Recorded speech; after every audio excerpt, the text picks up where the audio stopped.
One of the most important points that was made in this session is the imperative of having a policy, and a positive policy, something positive to say, about where housing policy goes, because the new Labour approach to housing policy, which has been not fundamentally to shift from the public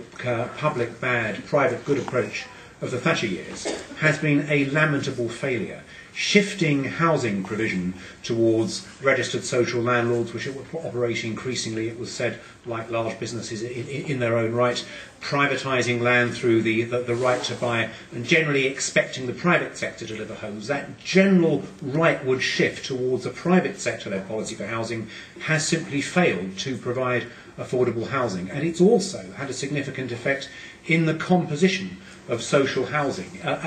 Professor David Hills, in his report commissioned by the government, Ends and Means, which was intended to provide an ideological basis for further bashing of public sector housing. In fact, David Hills, to his credit, didn't go along with that, although Ruth Kelly, when she was Secretary of State, pretended he had. But one of the statistics to emerge from David Hills' report was that in the 70s, 20% of council tenants were in the top 10% of earners. In other words, you had what the government now like to talk about, which is mixed tenure, mixed communities, sustainable communities, as the government now say, oblivious, of course, to the way sustainable communities was abused as a term by Shirley Porter and her mates on Westminster Tory Council a few years ago. But, you know, we had sustainable communities, and in fact, what's happened with the gradual squeezing of council housing, public sector housing provision, is that you've had an entrenchment of this public bad private good. So you now have a position where council housing is becoming increasingly focused as a place where those who are the least advantaged in society